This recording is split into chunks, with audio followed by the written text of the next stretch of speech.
Hello दोस्तों, उम्मीद है कि आप सब खैरियत से होंगे। आज के इस वीडियो में मैं आपको कभी मैं कभी तुम की आने वाली एपिसोड 32 के बारे में बताऊंगा। दोस्तों, कभी मैं कभी तुम ड्रामा अपने इख्तिताम को पहुंचने ही वाला है। मुझे महसूस हुआ कि हमारी सोसाइटी के एक अजीब रियलिटी ये भी है कि ड्रामे की एंडिंग में हम सब चाहते हैं शर्जीना और मुस्तफ़ा के साथ सब कुछ ठीक हो जाए। सब लोग उनसे माफ़ी भी मांगते हैं, लेकिन रुबाब को लाजमी कोई ना कोई सजा मिले। क्या रुबाब की गलती सिर्फ ये है कि बहुत ही अमीर लड़की है, या ये कि उसको अदील से मोहब्बत थी? जी, मोहब्बत का इजहार उसने गलत टाइम पे किया। दोस्तों, जब अदील ने उसको शादी की न्यूज़ सुनाई, लेकिन हो सकता है कि लड़की होने के नाते उसकी अना ने पहले गवारा ही ना किया हो कि या वो अदील को प्रपोज करे या खुद उससे मोहब्बत का इजहार करे। लेकिन अपनी मोहब्बत को यूं दूर जाता हुआ देख के रुबाब ने बिल आखिर अदील को बता ही दिया कि उसके दिल में अदील के लिए क्या फीलिंग्स है। दोस्तों, अब गलती तो यहाँ पे अदील की थी ना। वो रुबाब से मोहब्बत ही नहीं करता था, तो उसने शर्जीना से शादी क्यों तोड़ दी? सिर्फ और सिर्फ रुबाब के पैसे के लालच ने अदील को ऐसा करने पे मजबूर कर दिया। हाँ ठीक है, रुबाब का स्टाइल गलत था। वो अपने पैसे के नशे में जिसे जो सजा देना चाहती थी दे देती थी, पर शर्जीना से उसकी नफरत या जेलसी ये तो एक नेचुरल सी बात थी ना। उसके दोस्तों ने भी उसको ऐसी ऐसी बातें करके भड़का दिया। तुम्हारा हस्बैंड दोबारा से अपने पेरेंट्स के घर जा रहा है, जहाँ उसकी पुरानी खूबसूरत मंगेतर भी मौजूद होगी, तो वो उसकी तरफ दोबारा से अट्रैक्ट हो सकता है। अब रुबाब जैसी पैसे वाली लड़की, माँ बाप की लाडली औलाद, जिसे जिंदगी में सब कुछ बिल्कुल आसानी से मिल गया हो, उसे मोहब्बत के लिए इतनी जद्दोजहद करनी पड़े और हमेशा ये खदशा रहे कि इसकी मोहब्बत को कोई छीन के न ले जाए, तो कोई ना कोई बुरा रिएक्शन उसका तो बनता ही था ना। और फिर अगर देखा जाए तो अदील ने वाकई उसके साथ की तो ज्यादती ही थी ना।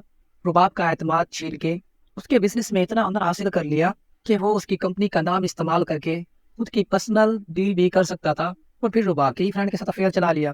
काबिल एतबार शोहर अदील तो वाकई ही नहीं था। अगर वो वाकई रुबाब के साथ दिल से मोहब्बत करता, तो रुबाब को आखिर क्या जरूरत थी कि वो उसके ऊपर शक करती या शर्जीना की जैसी लड़की के साथ इनसिक्योर फील करती? अगर आपकी भी हमदर्दी मेरी तरह रुबाब के साथ है, फिर अपनी राय का इजहार जरूर कीजिएगा कि रुबाब की एंडिंग आखिर क्या होनी चाहिए। दोस्तों, क्या अदील को वाकई अपनी गलती पर शर्मिंदा होकर रुबाब से माफी मांग लेनी चाहिए? और क्या दोबारा से रुबाब को अदील के ऊपर ट्रस्ट कर लेना चाहिए, या फिर अदील को छोड़ के वो आगे किसी के साथ शादी कर ले और उसकी जिंदगी में कोई ऐसा शख्स आ जाए जो वाकई उसके साथ मोहब्बत का हकदार हो और उसके साथ सिंसियर भी हो? दोस्तों, दूसरी तरफ हम शर्जीना और मुस्तफ़ा को देखते हैं। मुस्तफ़ा तो शर्जीना को ही जिंदगी में सारी देने के लिए मेहनत कर रहा है, दिन रात एक कर रहा है, लेकिन शर्जीना को उसकी मेहनत दिखाई नहीं दे रही। सिर्फ और सिर्फ यही दिखाई दे रहा है कि मुस्तफ़ा मुझसे पहले की तरह प्यार नहीं करता, मुझे टाइम नहीं देता। भाई, जब आप घर से निकाल चुके हो तो आपको फिर से न्यू लाइफ स्टार्ट करनी है, तो इतनी तो मेहनत करनी ही पड़ती है कि आप एक दूसरे को टाइम कम दोगे। हाँ, जितना टाइम एक दूसरे को दो उतना क्वालिटी टाइम जरूर हो। पर ये क्या हरकत है कि नहीं, मुझे अपने पेरेंट्स के घर नहीं जाना कि मेरा सुबह शाम मुस्तफ़ा सिर्फ मेरा ख्याल रखे। आखिर प्रेगनेंसी में डॉक्टर को चेकअप करवाने के, फिर डिफरेंट टेस्ट करवाने के, मेडिकेशन के, और फिर प्रेगनेंसी का पीरियड खत्म होने के बाद ऑपरेशन के कितने खर्चे होंगे। अब इसकी टेंशन तो मुस्तफ़ा के सर पे ही सवार होगी ना, और यही तो वो कर रहा है। दोस्तों, उसने तो ये प्रेगनेंसी प्लान भी नहीं की थी, लेकिन प्रेगनेंसी की न्यूज़ सुनने के बाद उसने एक्स्ट्रा मेहनत करना शुरू कर दी। दोस्तों, ये चीज़ जब बीवियां नहीं देखती और उनको सिर्फ ये नजर आता है कि हमारा हस्बैंड हर टाइम गुस्से के मूड में है, घर में तो आता है लेकिन पहले की तरह चहकता हुआ नजर नहीं आता, तो उन्हें ये भी तो समझना चाहिए कि उनके ऊपर काम का कितना बोझ है। बजाय इसके कि जितनी देर वो घर में हो उसकी खिदमत की जाए, उससे प्यार और मोहब्बत से पेश आया जाए और उसे ये एहसास दिलाया जाए कि हमें मालूम है कि आप सिर्फ हमारे लिए मेहनत कर रहे हैं और अपनी नींद तक हराम कर रहे हो। शर्जीना जैसी वाइफ यहाँ पे नहीं बनना चाहिए। क्या बिला वजह ही अपनी प्रॉब्लम अपने हस्बैंड से डिस्कस ना करो और ये सोच लो कि वो खुद ही कोई गैब से जान लेगा कि इस टाइम आपके साथ क्या प्रॉब्लम चल रहा है, या फिर पैसे भी खुद ब खुद हर चीज के लिए आ जाएंगे। उस वक्त वो आपको पहले की तरह ही देता रहे। शर्जीना की तबीयत उस वक्त बहुत खराब थी। वो मुस्तफ़ा को बहुत सारी कॉल्स कर रही थी, लेकिन मुस्तफ़ा का मोबाइल डेड हो गया था, जिसकी वजह से वो कॉल पिक नहीं कर पाया। शर्जीना कोई लवारिस तो नहीं है कि मुस्तफ़ा के अलावा उसके पास कोई भी ऑप्शन नहीं था।